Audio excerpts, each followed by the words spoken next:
Então, hoje a gente vai ver na nossa aula, né, morfologia e estrutura das bactérias. O que a gente vai, então, nesse primeiro momento da nossa aula, a gente vai, então, falar um pouco sobre as características gerais das bactérias, como também morfologia bacteriana. As estruturas externas à parede celular e internas à parede celular, a gente vai ver no próximo momento da disciplina. Que a gente vai ver, então, amanhã.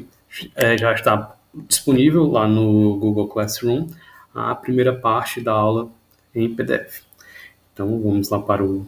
Qualquer dúvida, vocês abrem o microfone ou chame no chat, que eu vou sempre ficar dando uma olhada nesses dois, ficando tanto aqui na parte da apresentação, como também olhando no chat. Então, pessoal, primeiramente aqui na parte introdutória, a gente vai falar o quê? Que as bactérias, elas são seres microscópicos da ordem do milésimos de milímetro, ou seja, a gente só consegue observar esses indivíduos se a gente fizer a utilização de um microscópio, se a gente for observar uma única célula. A gente consegue observar de forma macroscópica um agrupado de células, que então são ditas então, como colônias, mas aquela colônia ela é formada por milhares e milhares e milhares de bactérias que foi então possível observar aquela estrutura.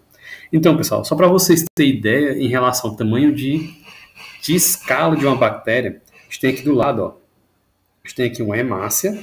A gente observa, então, que a hemácia, né, o tamanho dela, e o tamanho de uma bactéria bem estudada, que é a Escherichia coli. A gente observa, então, a diferença de tamanho entre essas células, tanto a célula que é a hemácia, como a que é a célula bacteriana. A gente observa, então, essa diferença. E para vocês terem noção do tamanho também diminuto dos vírus, a gente observa aqui, ó, isso aqui são estruturas virais, onde aqui está exemplificado. São vírus, a gente observa, então, o tamanho deles em relação a essas outras células. Aqui só exemplificando para vocês, esse aqui, ele é um bacteriófago, ele é um vírus de bactéria. Ele infecta essa célula aqui e utiliza a maquinária celular dela para a multiplicação e produção das suas estruturas virais. As bactérias, pessoal, elas são seres unicelulares, ou seja, o próprio indivíduo. Boa tarde, Flávio. O próprio indivíduo ele é responsável pela nutrição, a obtenção de nutrientes, capacidade locomotiva e também capacidade reprodutiva, exemplificando. Ele pertence, então, a uma célula, então, procariótica. Por que é uma célula procariótica? Porque o material genético aqui, ó, o material genético da bactéria está disperso no citoplasma, ou seja, está aqui dentro desse citoplasma. Só que é interessante uma coisa, esse material genético ele não está solto, ele é ancorado na célula. Ele fica como se fosse preso, uma parte dele está presa aqui, né, na célula. Para quê? Porque quando a célula bacteriana ela se multiplica, vamos dizer assim, ela se divide ao meio, uma parte dos constituintes da célula vai para um polo, vai para, por exemplo, a esquerda, e outra parte vai para a direita. E com essa ancoragem aqui do material genético, o que acontece? Uma parte do material genético fica em um lado e a outra parte fica aqui. Porque se não tivesse essa ancoragem, o que poderia acontecer? O material genético ficaria só em uma célula e a outra célula ficaria sem esse material genético. E o que ia acontecer? A célula bacteriana acabaria, então, morrendo pela falta do material genético. E as bactérias, elas pertencem, então, ao reino Monera. As bactérias, pessoal, elas apresentam diferentes morfologias, de acordo, então, com o tipo bacteriano e também estruturas distintas, ou seja, estruturas que são internas e externas à parede celular. A parede celular, pessoal, essa aqui, como acho que vocês estão vendo aí na coloração marrom. Isso aqui seria, então, a parede celular. Eu tenho estruturas que são externas a ela, que fica para fora, e tenho estruturas que são internas a ela, que fica, então, em direção ao interior da célula. E é isso que a gente vai ver hoje, inicialmente, falando sobre a morfologia. A gente vai entender quais são as morfologias, ou seja, as formas das bactérias que a gente consegue, então, observar ao microscópio. Olha aí, pessoal, agora está chovendo aqui em Sobral. Pelo menos um serinho. Então, pessoal, as bactérias, elas são, então, pode ser, na grande maioria delas, de 3 formas. Eu vou encontrar elas em formas de cocos, bactérias esféricas, bactérias em formatos de bastão, bacilos, e outras em formatos de espirilos, que são essas aqui apontadas. A gente vai inicialmente falar um pouco sobre os cocos. Então, pessoal, os cocos são bactérias que têm, então, esse aspecto arredondado, como fosse, então, o formato de uma esfera. De acordo, então, com o plano de divisão, a gente vai ter algumas estruturas das colônias. Essas estruturas das colônias, a gente pode observar que podem ter bactérias que são diplococos, outras são streptococos, ou streptococcus, tétrades e sacinas. E como que a gente entende isso? A primeira forma que a gente vai entender é o quê? A gente vai olhar aqui, ó, o plano de divisão. A gente pegaria um plano, que é para a gente ter uma noção para se basear. A gente pega, então, a bactéria e divide ela ao meio aqui, ó, nesse plano. E, a partir desse plano, eu vou ter os diplococos e os streptococcus. E qual a diferença entre eles? O termo diplo quer dizer 2. Cocos, esferas. São 2 esferas juntas, como a gente pode observar aqui. Eles são encontrados aos pares. A gente vai encontrar diferentes indivíduos aqui, ó, aos pares. A gente tem, então, esses indivíduos que, quando eles se dividem, né, eles ficam dispostos aos pares, como eu já exemplifiquei. E eles, pessoal, podem ser exemplos de bactérias que se dividem nisso. Temos, então, a Neisseria meningitidis e também o Streptococcus pneumoniae. É um exemplo de um diplococo. Aí vocês devem estar perguntando, por que o Streptococcus pneumoniae ele é um diplococo e se tem um Streptococcus aqui? É porque ele é aquele que foge à regra da morfologia bacteriana. Ele é encontrado na morfologia também de um diplococo. E como o nome já diz aqui, em relação ao nome específico da espécie, né? Aqui exemplifica o que? Esse primeiro nome quer dizer, então, o gênero a qual a bactéria pertence. Ela pertence, então, ao gênero Neisseria. E aqui do lado diz o que? O epítopo específico. Diz a espécie, meningitidis. E como o nome já diz, acho que vocês já possam ter uma noção, meningitidis, ele se refere, então, às meninges. Elas, então, irão causar inflamação das meninges, causando, então, meningite em pessoas que possam estar acometidas com essa bactéria. O Streptococcus pneumoniae, como o nome já pode sugerir, como vocês observam aqui, o Streptococcus pneumoniae, ele está pode causar em pessoas a doença conhecida como pneumonia. Voltando aqui para outro exemplo, temos também o Streptococcus. Streptococcus strepto. Ele quer dizer, pessoal, que em latim, ele quer dizer colar de pérolas. Ele se assemelha, então, quando a bactéria se divide nesse plano aqui, ela fica se dividindo e aquele corpo não se separa, ele fica como se fosse, então, um colarzinho de pérolas. Isso, então, formando, então, uma cadeia, como a gente pode observar aqui na imagem. Ó. Isso aqui, pessoal, são imagens de microscópio eletrônico de varredura.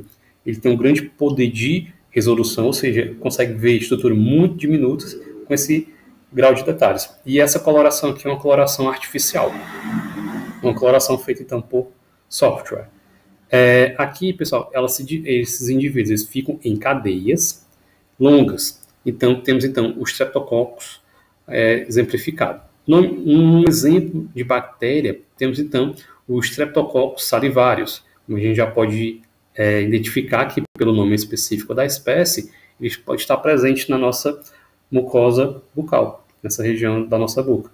Tem também, por exemplo, o Streptococcus mutans, é outro exemplo de bactéria que pode ser encontrado na nossa região bucal. Já quando as bactérias se dividem em tétrade, o que acontece? Elas foram, então, divididas nesses planos aqui. Ó. Eu dividi ela nesse mesmo plano aqui já de cima dito, né? E depois fiz outro plano, nesse sentido. Eu dividi ela inicialmente nesse primeiro plano e depois dividi nesse outro. ela forma então uma tétrade com 4 células unidas. Elas não se separam, formam então essas estruturas conhecidas como tétrades. Temos então um exemplo, pessoal, de uma bactéria agrupada em tétrades, como Deinococcus radiodurans. É um exemplo, então, desse tipo de bactérias que apresenta essa morfologia da colônia bacteriana. E já em Sacina, é quando a bactéria ela se divide tanto neste plano, como neste plano, e também tem essa divisão aqui no meio dela também, nesse outro plano aqui. Ela foi dividida em 3 planos diferentes, formando então essa estrutura como uma sacina. Ela é dividida em 3 planos diferentes. Essa bactéria, temos então como exemplo a Sacina ventriculi. Como a gente pode observar, esse nome ventriculi se refere aos ventrículos. Então, pessoal, já outra bactéria bem comum que podemos encontrar é o Staphylococcus. O Staphylococcus, o nome então em grego, Staphylo, quer dizer cacho de uva. Como a gente observa, então, a colônia, ela se assemelha como se fosse, então, um cacho de uva, onde ela se divide em diferentes planos. A gente não consegue, se a gente fosse dividir ela naqueles planos que eu exemplifiquei anteriormente, a gente não consegue observar um padrão de plano. Ela se divide em diversos planos, como se fosse semelhante a um cacho de uva. E temos um exemplo aqui, que é o Staphylococcus aureus. O nome aureus quer dizer, então, quando essa bactéria ela cresce em um meio de cultura, ela vai formar uma colônia, que é um agrupamento de várias dessas células aqui, com a coloração amarela, como se fosse similar a ouro, por isso que o nome aureus. Essas aqui, pessoal, as mais comuns que podem estar causando infecções em seres humanos são bactérias com a característica da morfologia de Staphylococcus e Diplococo e também Streptococcus. São exemplos das bactérias mais comuns que causam doenças em seres humanos.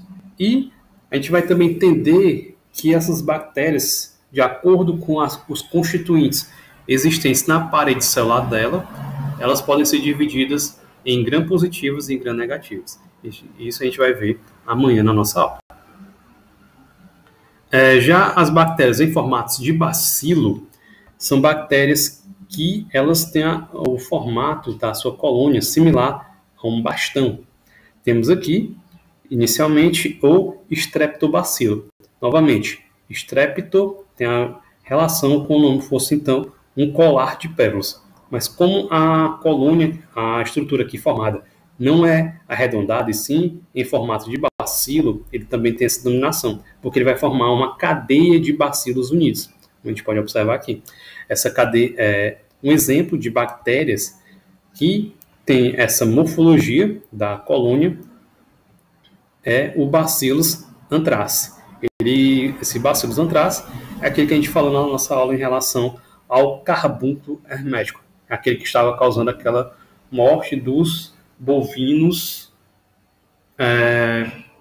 na região da Europa, a qual o Robert Koch fez aquele postulado. Temos também, pessoal, o Coccobacilo. O Coccobacilo, ele se assemelha ao Diplococo, mas qual a diferença? É porque as suas estruturas mais retas, mais alongadas do que o próprio Coccobacilo, ou do que o Diplococo. Por isso que ele tem essa denominação como Coccobacilo. Ele é meio arredondado, meio alongado, parecendo um bastão. Temos, então, como bactéria que tem essa morfologia, a Brucella arbutus.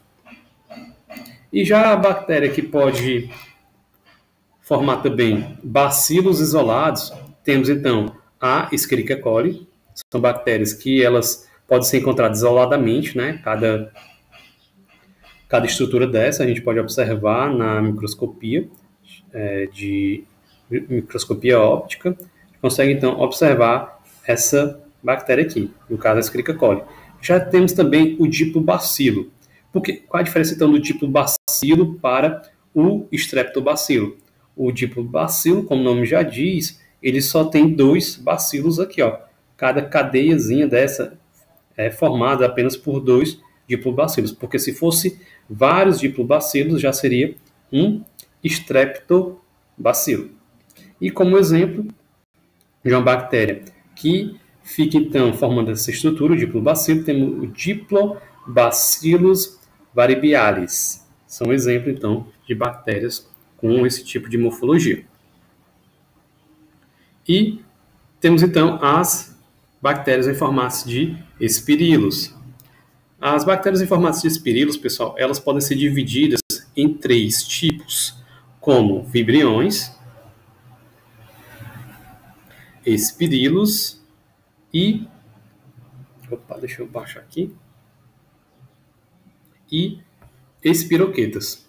Qual a diferença entre elas? A gente observa, pessoal, que a morfologia delas, elas começam a formar como se fosse um movimento em espiral. Já os vibriões, a bactéria ela tem uma pequena curvatura, uma espiral em curva, como a gente observa aqui, ó. Como fosse então um formato, ó, pessoal, de uma vírgula, um exemplo. Ele tem então essa curvatura aqui, ó, uma semicurvatura, a gente pode observar aqui. E temos como exemplo o Vibrio cholera. Essa bactéria ela pode causar infecção e pode levar o indivíduo a óbito dependendo da quantidade de micro-organismos que foram ingeridos. Ela está muito relacionada com a ingestão de água contaminada com esgoto.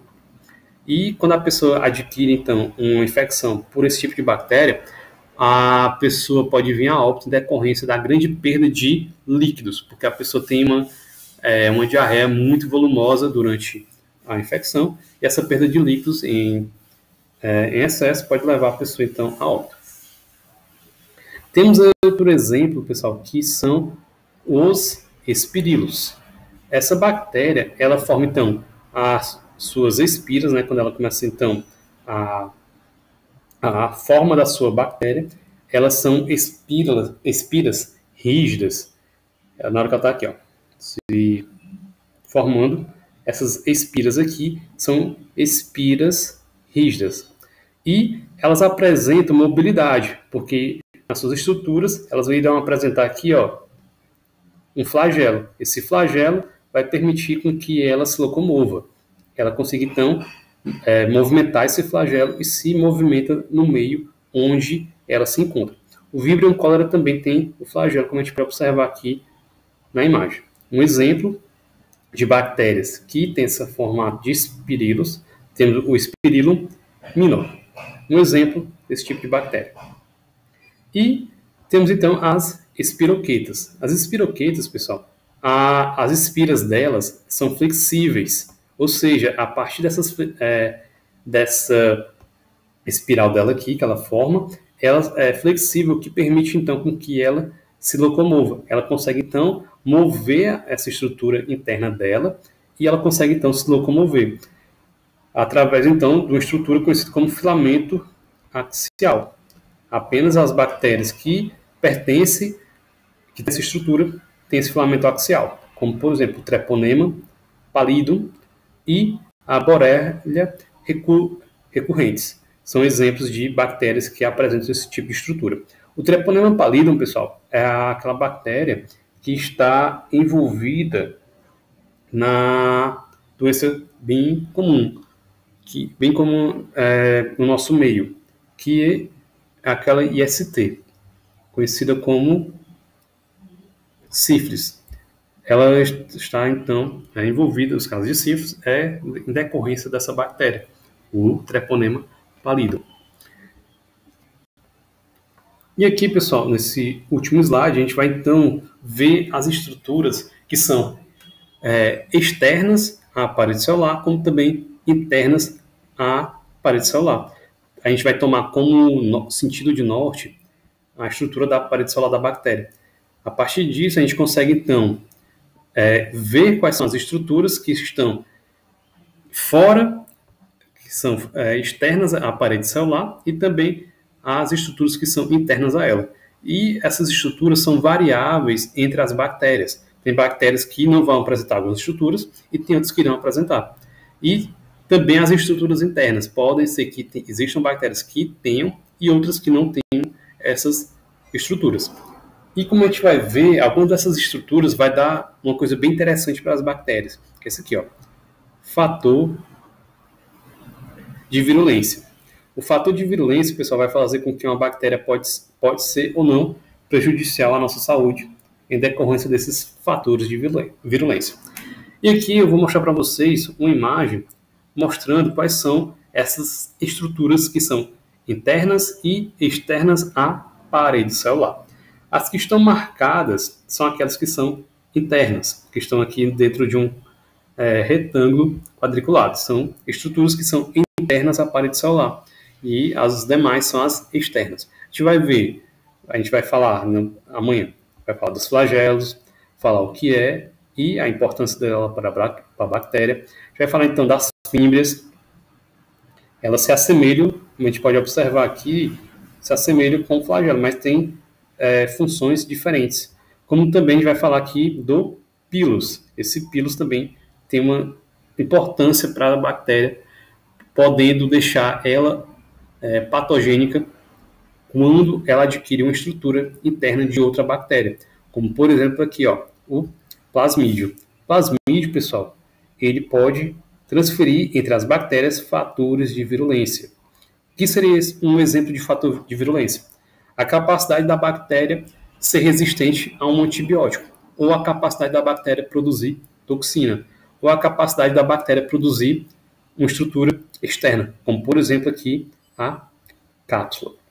A gente vai ver, pessoal, de forma então bem simples, e entender essas estruturas das bactérias e a função dela para elas. A gente está faltando